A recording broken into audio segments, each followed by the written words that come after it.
Hey Internet, welcome back to another video with questionable lighting, very bizarre audio, and a moronic camera angle. But that's not what we're here for. We're here to talk about gear. And first things first is I want to do a big shout out to my buddy Jimmy Cricket out of the suburbs of Chicago.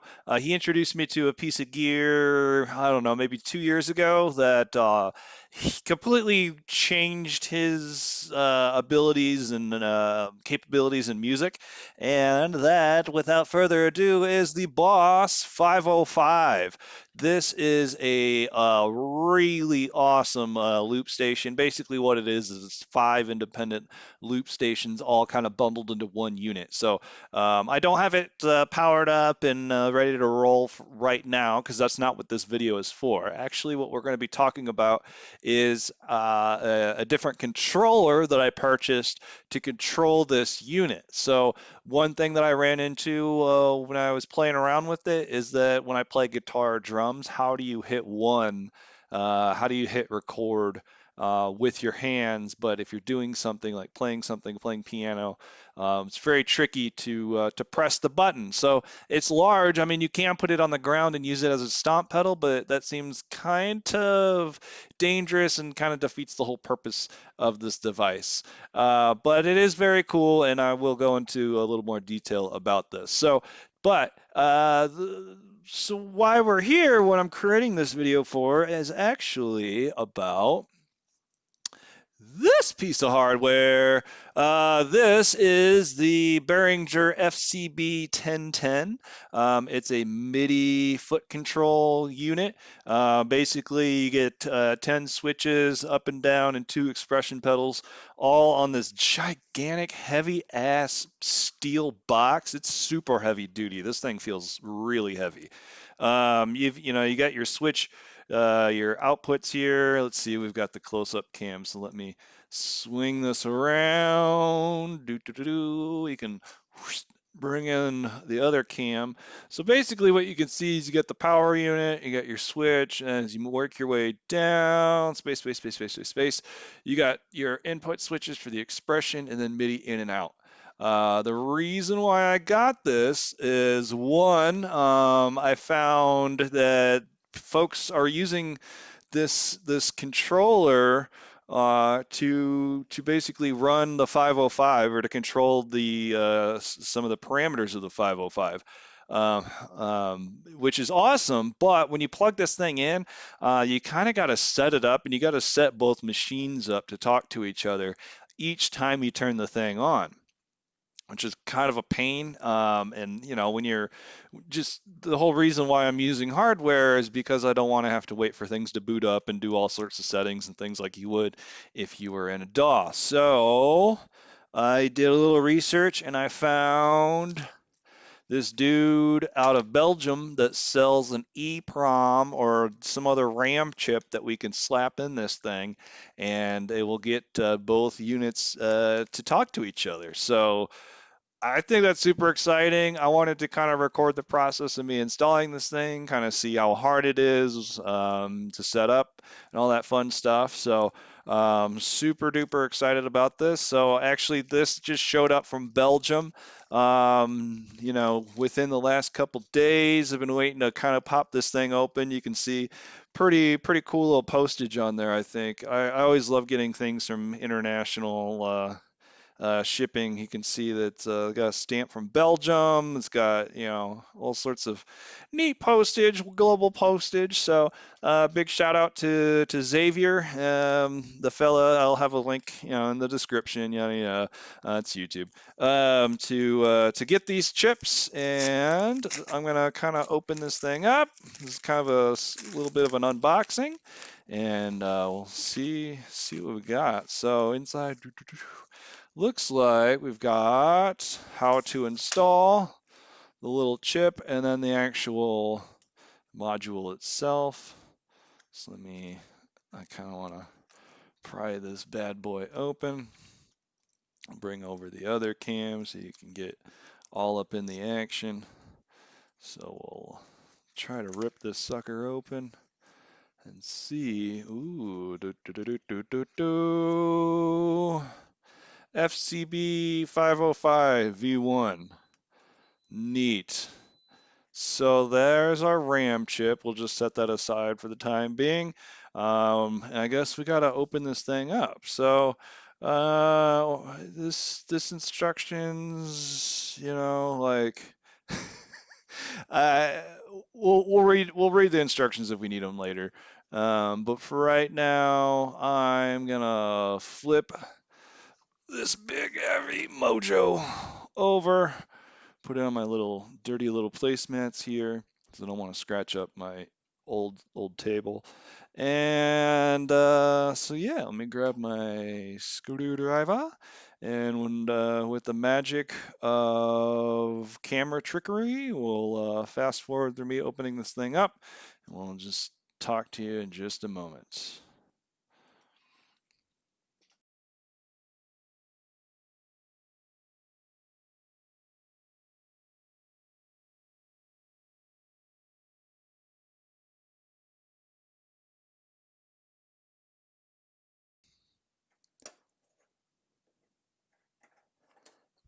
All right, so all the screws are out that I could tell that needed to come out. So without further ado, I'm gonna try. Oh no, my mirror. I'm gonna try opening this thing and see what she looks like. So, oh, looks like I got a little ground cable connected there. Let me pop that bad boy off. And I don't think it's gonna let me, so we'll just flip the hood on it. I think that'll be fine. Oh shit, lost the mirror again.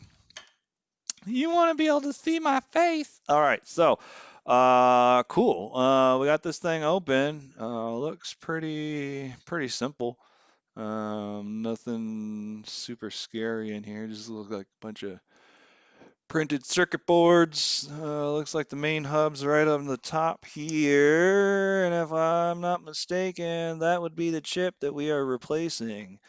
So let's see if I can just rip that beast out. I don't know if I need a tool or something to get in there, but I'm gonna put the camera down and put a little oomph on it and see what happens here.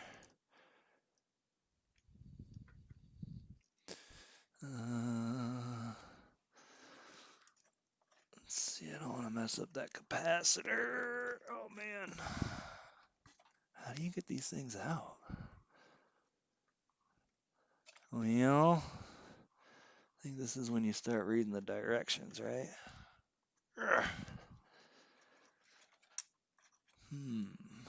It could be soldered in there, but it doesn't, I don't know.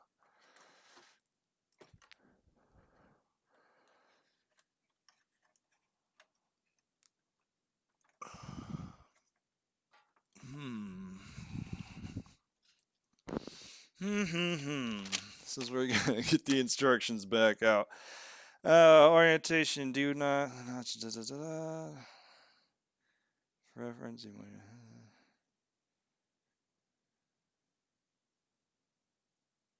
Okay, so that just gives you some calibration instructions. I don't know how you actually get these things out.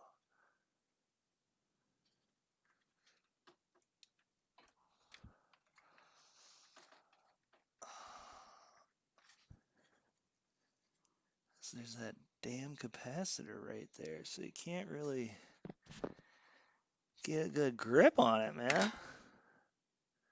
I don't know. Maybe just put a flathead in there and try to pry it up.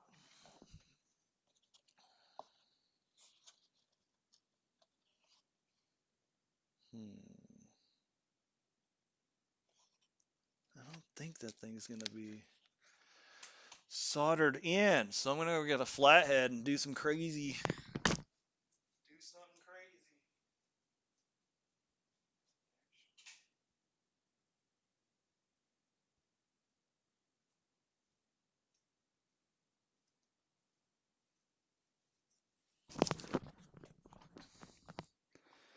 Actually, I found some other tool that might be handy, so we'll see what happens.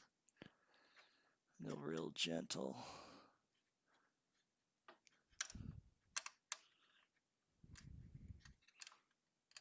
Oh.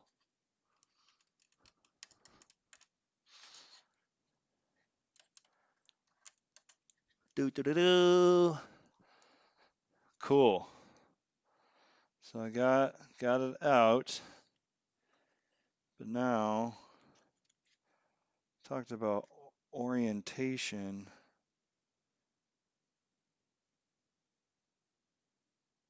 I'm not exactly sure how you tell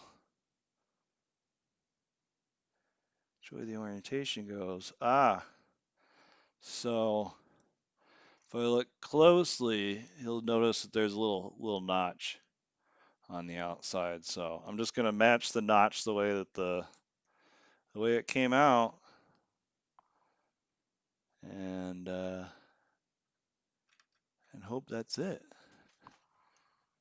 because that would be pretty cool. A lot cooler if you did.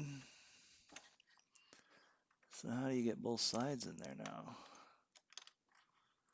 Oy, oy, oy. It's hard getting all these little teeth in there evenly. All right, maybe we gotta bend these teeth in a little bit. Oh shit. Please don't break off. Oh, Jesus Lord.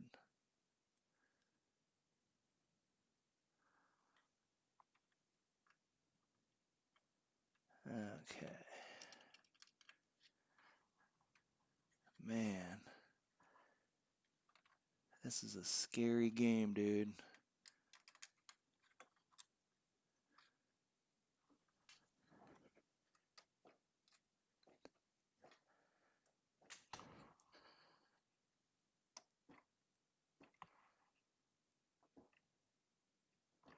All right. It's in there. The notches match, because this thing came out with the notch on the right, and I put it in that one with the notch on the right. Sweet. All right, so reassembly, and let's plug it in and see what happens. That was quick and dirty.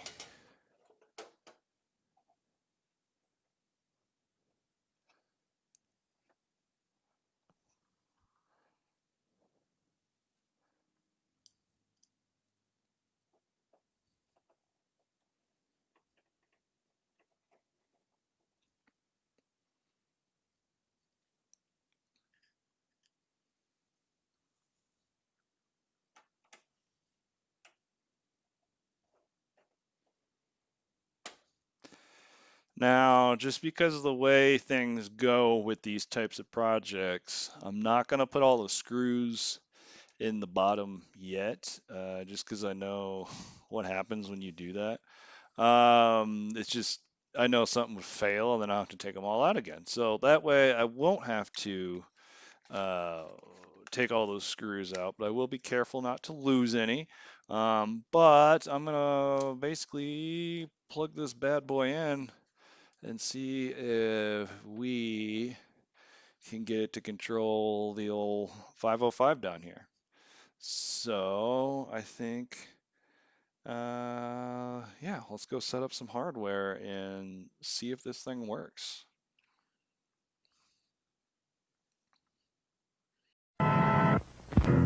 Monsters do have their place. In the zoo, in your nightmares, in the deep, in your favorite horror movies. But not in your living room, on your TV.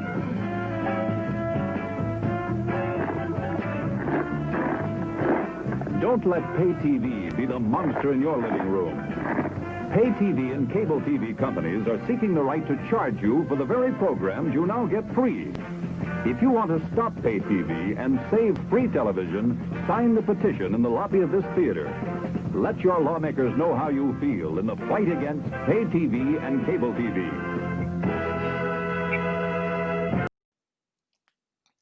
We're back. So I've got the 505 on the table. I've got the FCB1010 on the table, and I've got them all hooked up. Basically just power and a MIDI cable between them. We're not doing any audio stuff. Again, we're just doing some configuration. So we'll go ahead and boot these bad boys up and see what happens. So I got 3 lights across here. I don't know what that means on the, on the 1010. Now it says 12. So not entirely sure what's going on there, but I did a little investigation, watched a few YouTube videos on how to set this thing up. So I do know that I'm not going to show you all of the parameters and stuff that's happening on the screen here because, again, there's other videos to show you how to do that. But basically, a real quick down and dirty description is each thing that you press, that's a command, and each pedal on here is a command. It's a CC command, which is basically what's traveling down this MIDI cable. So if I do know that I need to put this thing on, this communicates on channel 13. So what I'm going to do is we can tap system, and now I'm going to bring the contrast down a little bit so you can see it easier on the camera. And we're just going to run through here until I find the MIDI controls. So there we go, MIDI receive channel. So let's crank that 13. MIDI receive. Wait, RX is transmit. No, RX is receive, TX is transmit. So we're not sending out anything right now, so we're just going to leave that as is. Let's see here. There's MIDI sync, MIDI track, PC out, factory reset. I think that's all. It's okay.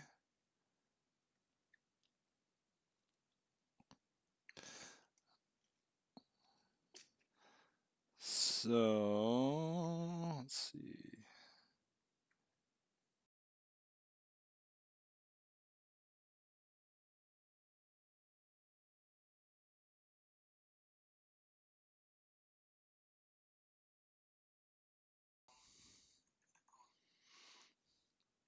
Okay, so figure this out. So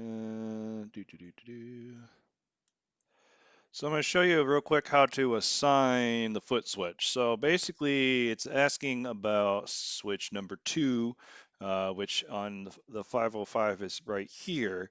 So we're going to need to basically tell the 505 what button up here, when pressed, will initiate 2. So I did a little research, and I do know that that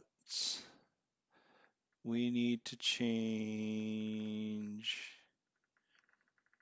the source to CC21, because up here it's actually CC20, 21, 22, 23, 24, 25, 26, 27, 28, 29. So basically, I'm going to go through each one of those and assign those numbers to the device, and that should align everything on this machine. So camera magic, we'll be right back.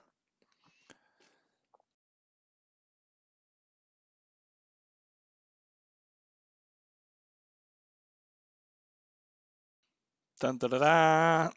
I think I got it. So where's my camera at? Here you are. So yeah, after a little configuration, it really wasn't too bad. Basically, you just got to tell the machine which setting you want to do, and I mean, you can really set it to basically any button on here.